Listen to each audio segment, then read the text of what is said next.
A palavra de Deus diz assim, em Hebreus, capítulo de número 1, verso de número 1. Há muito tempo Deus falou muitas vezes e de várias maneiras aos nossos antepassados por meio dos profetas. Mas nesses últimos dias falou por meio do Filho, a quem constituiu o herdeiro de todas as coisas por meio de quem fez o universo. Amém? Só até aí. Incline a sua cabeça aí, fique com a sua Bíblia aberta. Eu quero que você comece a falar, dizendo: Senhor, usa a vida do pastor hoje para falar comigo, para ministrar no meu coração. Eu acredito que você não veio aqui para ouvir a minha vida, você veio para ouvir a voz de Deus. Amém, querida? Então não perca tempo. Incline a sua cabeça, vamos falar com Deus. Senhor, nós oramos a Ti neste lugar, Deus. Sim, Senhor, nós oramos a Ti, Pai, porque está tudo preparado. Nosso coração está preparado, a boa terra está exposta diante de Ti. Sim, existe uma fome em nossos corações, existe uma indignação, Senhor meu Deus Pai, para que nós possamos nascer de novo, para que nós possamos viver um novo tempo na nossa história, Senhor. Pai, existe uma multidão que está aqui comigo e existe pessoas nos assistindo e nós queremos a Tua palavra. A Tua palavra, ela é viva, ela é poderosa, ela é eficaz, ela transforma a vida do homem, ela transforma a vida de uma mulher, Pai, de um jovem, do Senhor. E nós queremos, Pai, que a Sua palavra, ela venha fluir no nosso meio. Nós estamos iniciando um mês, Senhor meu Pai, nosso culto de primícia, e nós queremos que esse mês seja pautado pela Tua palavra, Senhor. Começa a nos levar, Senhor, aonde o Senhor deseja. Começa a fazer nos tornando aquilo que o Senhor sempre sonhou, Pai. Restaura a nossa sorte, restabelece o nosso propósito. Coloca em nós, Senhor, a nossa verdadeira identidade, Senhor. Nós oramos a Ti, Pai. Nós oramos a Ti e pedimos ao Senhor, fala conosco. Fala conosco, Senhor, em nome de Jesus Cristo. Amém. Amado, eu quero pedir só um minutinho só da sua atenção. O texto que nós lemos aqui de Hebreus é muito lindo, porque o autor dos Hebreus, ele está dizendo, antigamente, Deus, ele falava mediante aos profetas, mas nesses últimos dias, Deus está falando mediante ao Filho. E eu fiquei pensando nisso, porque olhe para mim, nós como igreja amamos ouvir Elias, nós como igreja, está na moda, amamos ouvir a Paulo, nós como igreja amamos ouvir os apóstolos. Isso é maravilhoso, nós ouvimos os ensinamentos doutrinários de Paulo, enche o nosso coração de esperança, de fé. Ouvir uma mensagem de Pedro, do apóstolo João, o apóstolo do amor, derrete o nosso coração. Mas existe um texto que parece que eu e você olhamos para ele e não damos a atenção necessária, que está em Mateus capítulo de número 5, que é o Sermão do Monte, ou para alguns mais entendido, o Sermão das boas aventuranças.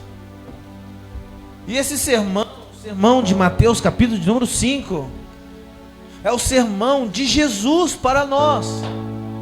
É o sermão que Jesus está nos dando. Ei, não é Paulo, não é João, não é os profetas, mas sim o Filho. Mateus capítulo de número 5, Jesus está iniciando o seu ministério, está iniciando a sua caminhada. Os seus discípulos ali, todos eles já foram escolhidos, os seus 12, já está tudo preparado, e Jesus, ele decide trazer uma mensagem.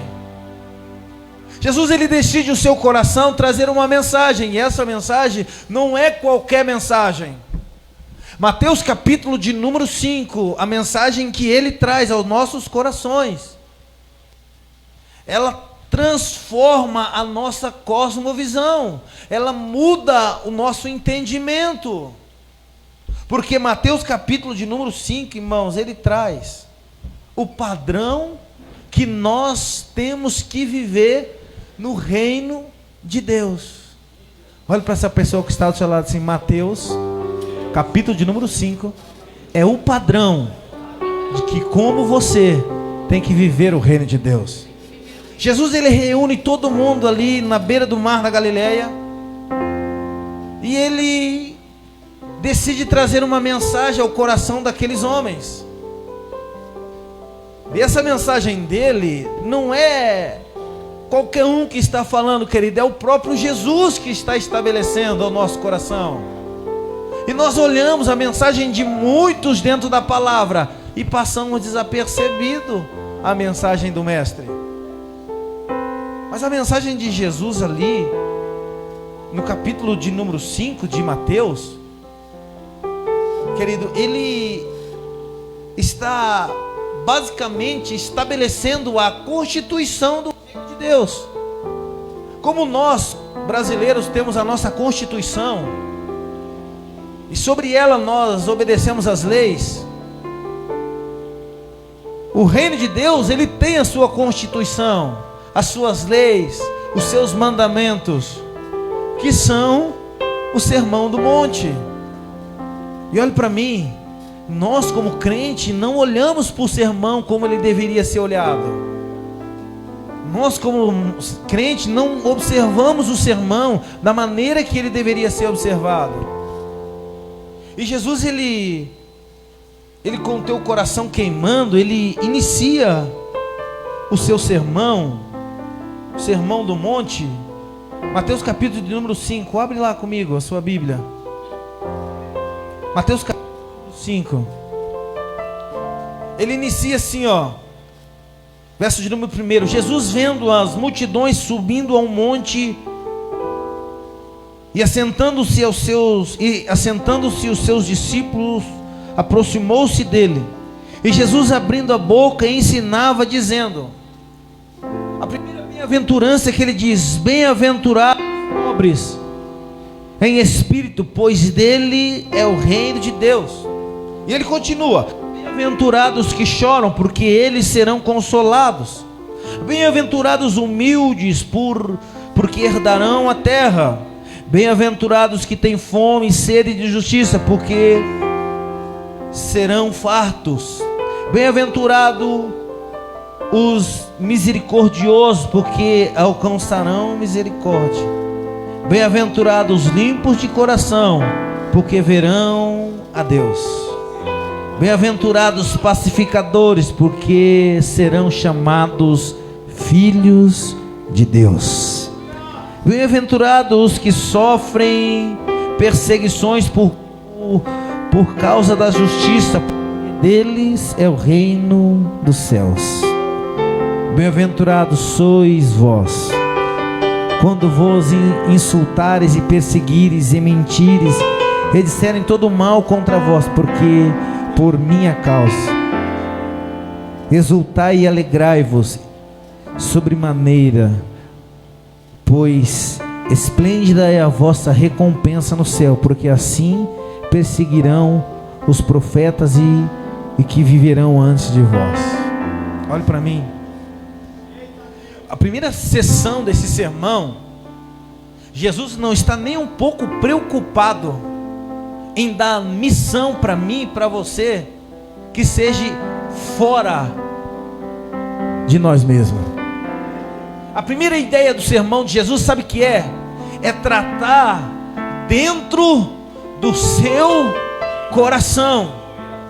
A primeira coisa que você tem que entender, você que quer fazer parte do reino de Deus, Jesus vai trabalhar dentro de você. Antes de Jesus fazer qualquer coisa fora da tua vida, Ele vai fazer primeiro dentro da sua vida. A ideia do do reino é trabalhar dentro de você, é operar o milagre dele dentro do seu coração. E Jesus ele vem dizendo: bem-aventurado. E olhe para mim, Jesus ele não traz um bom conselho. O evangelho ele não é um bom conselho. O evangelho é uma boa notícia. Ele é uma boa notícia para a nossa vida. E Jesus ele vem aqui trazendo esse sermão. E olhe para mim, automaticamente você está aí pensando: pastor, mas o que eu vou ter que fazer para me tornar esse homem bem-aventurado? Pastor, o que eu vou ter que fazer para me tornar esse homem que encaixa no padrão das boas aventuranças? Porque, pastor, eu não sou meio pacificador.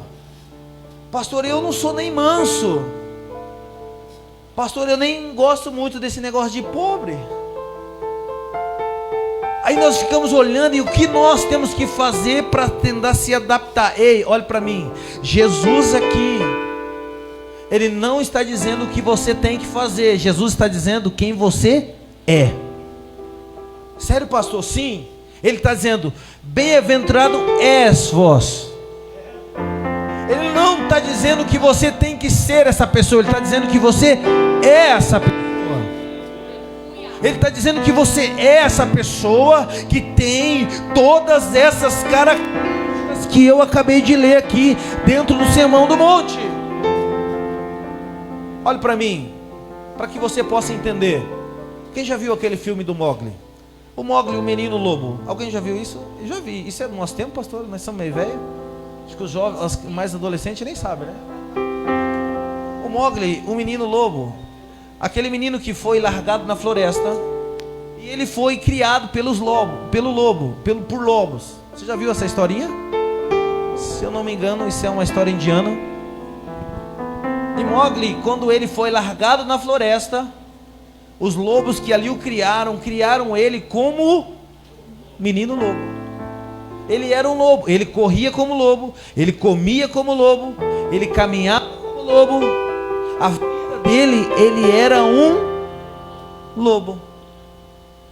Mas na história de Mowgli, a gente conhece e diz que quando Mowgli foi para a cidade, ele encontrou homens. E olhe para mim, Mowgli, ele não teve que se tornar um homem. Mowgli era um homem. Mowgli, ele não teve que se tornar um homem para que ele pudesse viver naquela sociedade. Mowgli, ele sempre foi um homem, o lobo que dizia que ele era lobo. Olhe para mim, o sermão da bem-aventurança é para os filhos de Deus e para aqueles que estão vivendo o evangelho de Jesus. Só que o mundo aí fora está dizendo que não é para você. O mundo aí fora quer que você caminhe com aparência como Mowgli. Mowgli, ele nunca foi lobo, mas ele andava como lobo. Mowgli nunca foi um lobo, mas ele se portava como lobo. Jesus, quando ele vem trazendo o sermão da bem-aventurança, ele está dizendo assim: ó, ei, você não pertence ao mundo. Não deixe o mundo moldar a sua vida. Não deixe o mundo dizer aquilo que você não é. Olhe para mim, sabe qual é o grande propósito do Sermão do Monte? É que você volte à sua verdadeira identidade novamente. A identidade dos filhos de Deus. A identidade dos homens e das mulheres de Deus. O mundo, ele tirou a sua identidade. O mundo, ele roubou a sua identidade. O mundo, ele colocou algumas características. O mundo colocou algumas verdades. O mundo colocou algumas coisas na sua vida que não são a identidade do reino. Olhe para mim. Então você não precisa lutar para cumprir o que Jesus está falando. Você simplesmente precisa entender quem você é e começar a viver. Se você tentar lutar para poder cumprir o sermão da bem-aventurança, você nunca vai conseguir. Mas se você entender que essa é a sua identidade, que isso é quem você é.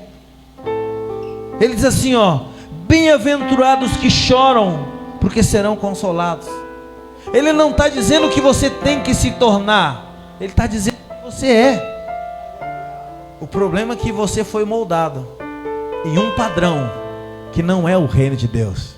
Olha para mim. Alguém já ouviu essa máxima? O reino de Deus, ele é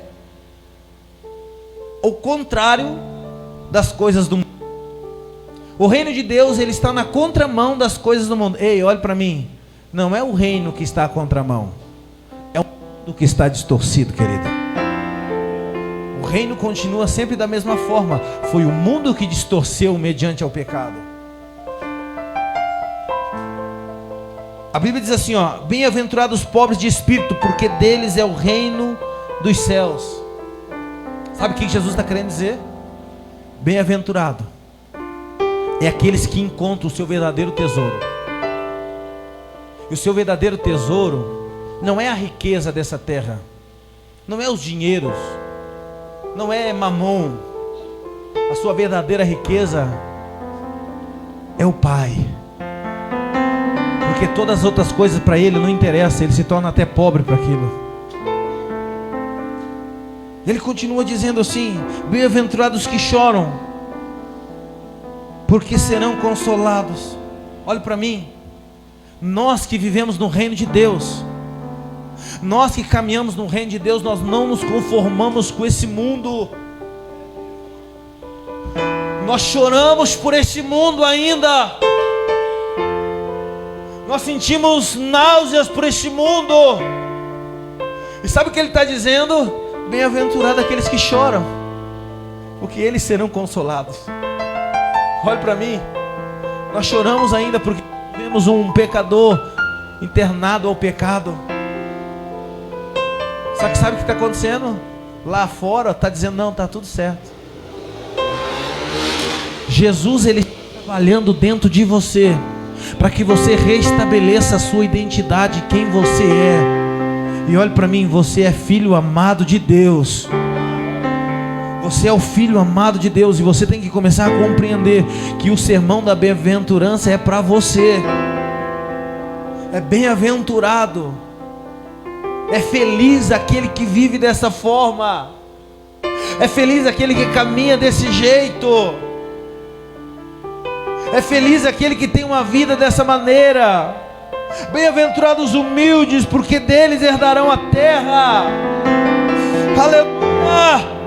Bem-aventurados os que têm fome e sede de justiça, porque eles serão fartos.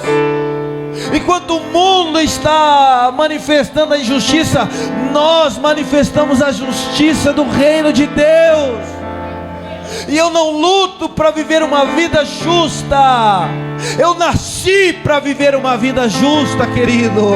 A vida justa que o céu estabeleceu, ela é para mim, ela é para você. Sabe qual é a sua grande dificuldade? Você está querendo fazer para Jesus. Você olha o Evangelho e você quer cumprir tudo que Ele manda. Mas olhe para mim, querido. Se você ficar tentando cumprir, você jamais vai conseguir cumprir. Porque o sermão da bem-aventurança, o sermão do monte, querido, ele pega todos os 10 mandamentos e ele amplia a sua dificuldade. Ele olha assim: ei, o homem que olhar para a mulher, ele já cometeu adultério. Ele está dificultando. E talvez você fale, mas como é que nós cumprimos isso? Porque não está na questão de cumprir, mas de você entender quem você é em Deus.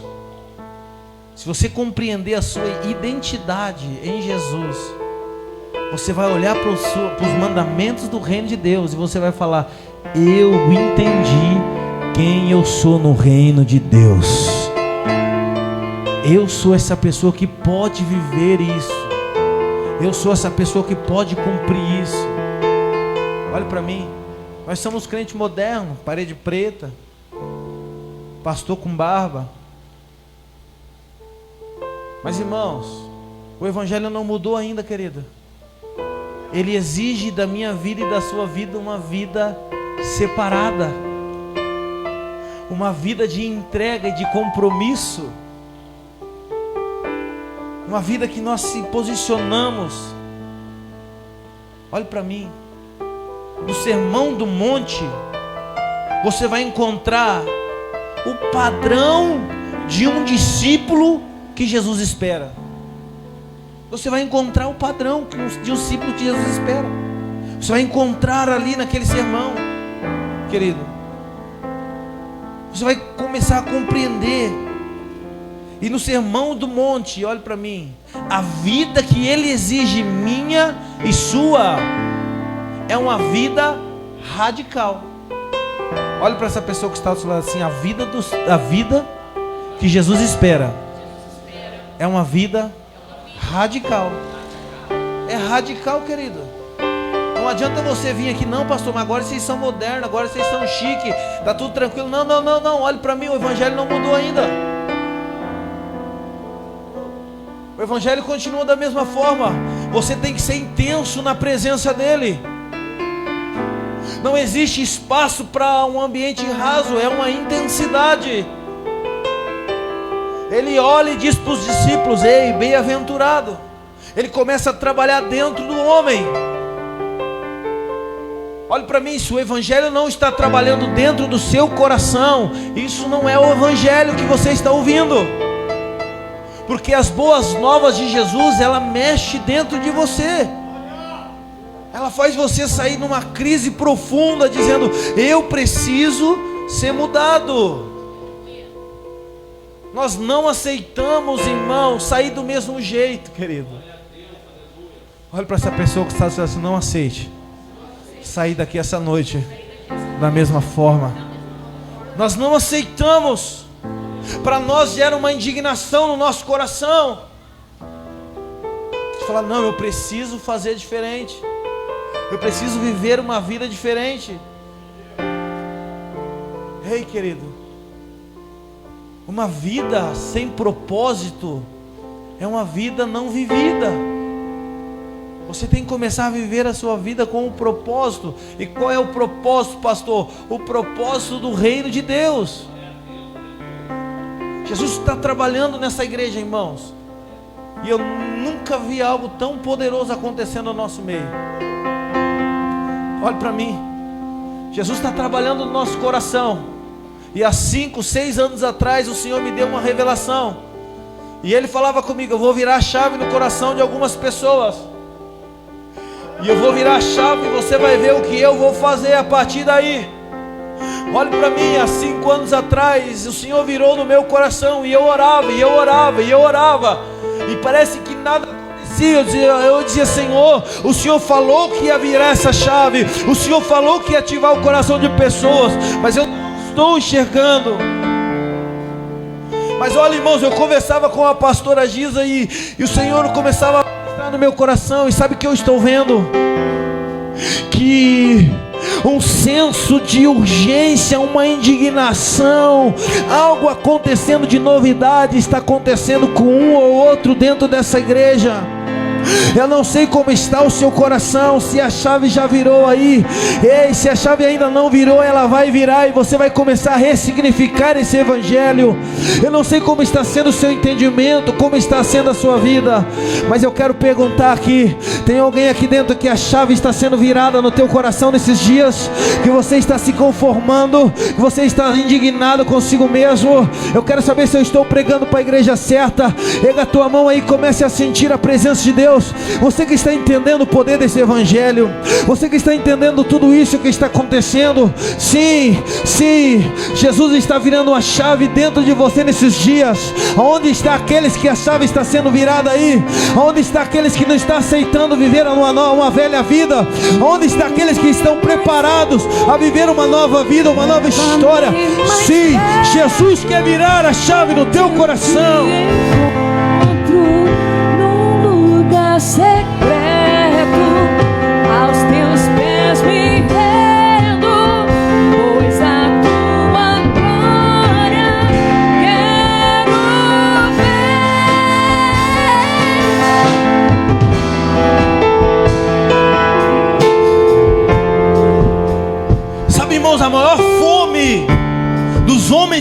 no Sermão do Monte. Olha para mim, sabe qual era a maior fome que eles tinham? Era uma fome de uma palavrinha chamada obediência. Queimava no coração daqueles homens. E quando a chave vira no teu coração, essa fome começa a estabelecer em você, querido. Essa fome começa a estabelecer na tua vida, e você começa a ficar indignado, dizendo: Senhor, eu preciso viver esse novo começo, eu preciso viver esse novo tempo na minha vida. Sabe por que eu estou pregando aqui? Porque Jesus te trouxe aqui essa noite para dizer para você que Ele está iniciando um novo tempo na tua história, um novo tempo na tua vida. Ei, vai voltar de novo o desejo da oração, vai voltar de novo o desejo de falar em línguas, vai voltar de novo o desejo de ler a palavra, vai voltar de novo o desejo de viver algo sobrenatural da parte de Deus. Sim, é algo que nós olhamos, e é muito mais do que um pastor convidar. É muito mais do que um pastor dizer: vem na igreja, participa da nossa reunião. Olha para mim, para muitos que não entendem, diz: não, mas isso aí é meio loucura, isso daí não dá certo. É porque algo está sendo virado dentro de nós, algo está sendo trabalhado no nosso meio, algo está sendo manifesto no nosso coração. Sabe por que essa igreja tem crescido, irmãos? Não é porque eu sou competente, não é porque os pastores são homens de Deus, é porque o Senhor olhou para nós e Ele disse: eu vou virar uma chave no meio de vocês. Eu vou virar uma chave. Estou falando isso, sabe por quê? Porque há muitos anos atrás eu e Luquinha estavam acreditando nisso. Eu e a pastora estava acreditando nisso. E sabe o que eu estou vendo hoje? Eu estou vendo Deus fazendo na sua vida.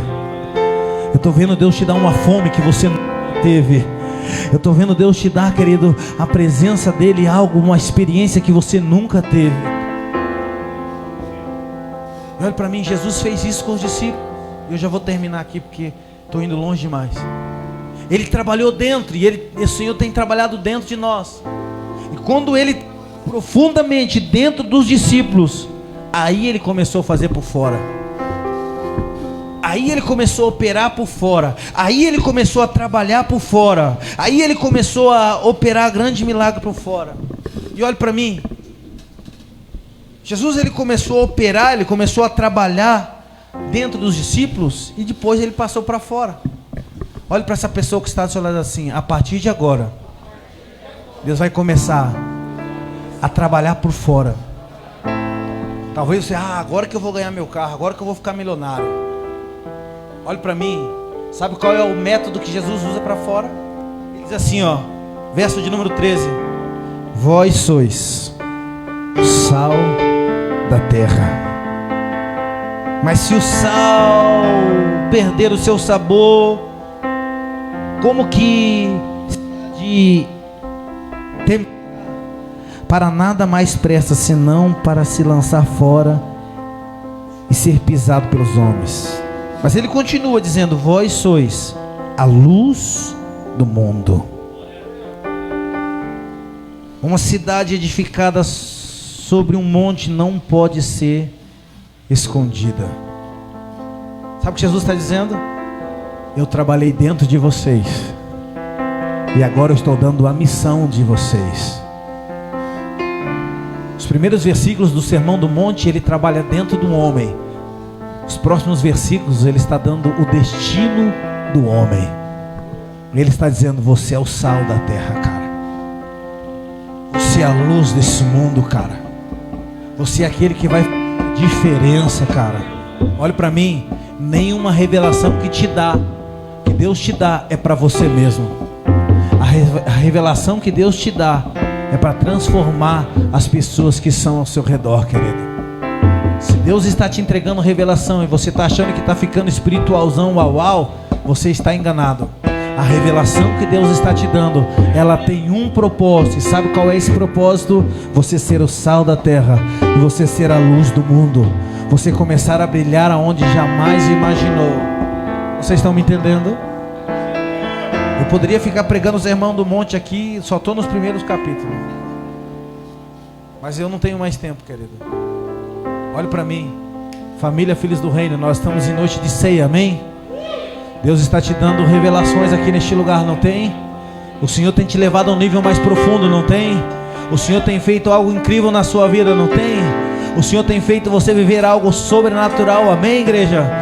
Mas isso você tem um propósito, que você se torne essa luz do mundo, que você se torne o sal da terra, que você comece a entender o seu destino, que você comece a incomodar as pessoas aí fora, que você comece a incomodar os seus vizinhos, que você comece a incomodar esse crente que não se converte de maneira alguma, que você comece a incomodar todas as pessoas que estão ao seu redor. Sim, isso é um evangelho radical, um evangelho que não aceita outra coisa a não ser a luz do mundo, um evangelho que não aceita outra coisa a não ser o sal da terra. Sim, aquele que vai temperar este ambiente. O Senhor está nos dando algo incrível. E o que nós estamos fazendo? Querido, sabe por que eu estou falando isso? O pastor Tiago Lima liberou uma palavra e ele disse assim: eu estou entendendo por que nós não fomos para o barracão ainda. Porque nós não estávamos preparados. E quando o Senhor usou a vida dele para falar isso, não sei se ele falou no altar, não sei se eu falei, sonhei com isso, mas ele falou isso para mim. Como diz o outro, não sei se foi em sonho, se foi em revelação, mas... E quando o pastor falava isso comigo, que nós não estávamos preparados para ir para lá ainda, eu comecei a entender. Realmente nós não estamos preparados ainda, sabe por quê? Deus está nos dando a revelação de quem verdadeiramente nós somos, da nossa verdadeira identidade nele. E automaticamente o Senhor está permitindo nós tornarmos a luz do mundo.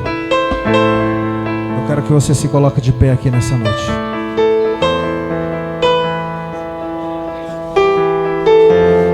Tu és tudo que eu mais quero. O meu fôlego tu és.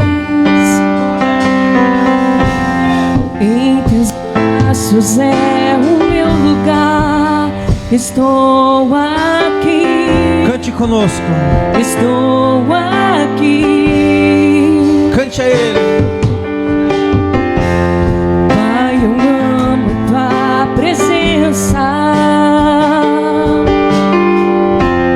Teu sorriso é vida em mim. Eu seguro em tuas mãos, confio em ti, confio em ti. Aleluia! Quero ir mais fundo, leva-me mais perto, onde eu te encontro, no lugar secreto, aos teus pés me rendo, pois a tua glória quero ver.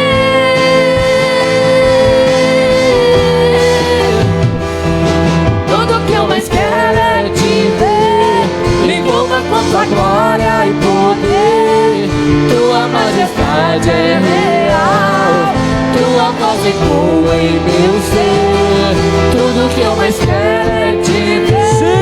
me envolva com tua glória e poder. Sim, Senhor! Tua majestade é real, tua voz ecoa em meu ser. Tudo que eu mais quero é te ver, envolva com tua glória e poder. Tua majestade é real, tua voz ecoa em meu ser. Quero ir mais fundo, leva-me Oh! mais perto. Sabe, querido, olhe para mim. Te encontro no lugar secreto. Existe mais de Deus para a tua vida. Existem revelações do céu, propósito da eternidade para você. Você crê nisso? Olha para mim, o céu está disponível para aqueles que estão dispostos a Ele. O céu está disponível a mudar a tua vida, transformar a tua família, operar um grande milagre. Se até hoje você sofreu, se até hoje você chorou, olha para mim, se até hoje a igreja, a religião fez você sofrer, chorar, existe algo para ser revelado para a tua vida que vai mudar a tua história. E não é pastor que está falando isso, não é homem que está te revelando isso, sim, não é carne nem sangue, mas sim é o Espírito Santo de Deus. Eu estou pregando para jovens que está com teu coração queimando, indignado com a tua vida. Eu estou pregando para obreiros, para homens e mulheres que quer ter um propósito na sua vida. Sim, esse propósito, ele só é manifesto se essa chave virar na tua história. Então eu quero que você comece a orar dizendo: Senhor, vira essa chave na minha vida aqui agora. Ressignifica o Evangelho no meu coração. Sim, Senhor, trabalha dentro de mim. E olhe para mim, você que essa chave já foi virada, eu quero que você levante as tuas duas mãos. Você levante bem alto as tuas duas mãos, você que já foi virada. E eu quero dizer algo a você: existe mais de Deus para a tua vida. Existe mais de Deus para a tua história. Você ainda nem chegou aonde Deus esperava. Você nem está perto daquilo que Ele sonhava para você. Meu Deus, meu Deus, meu Deus. Deus vai começar a operar aí na tua vida. Chega de viver da mesma forma. Chega de viver do velho homem. Começa a receber o propósito de Deus. Sim, o reino, o reino, o reino, o reino de Deus. Começa, Senhor, a operar agora. Começa a operar aqui agora, Senhor. Aos teus pés me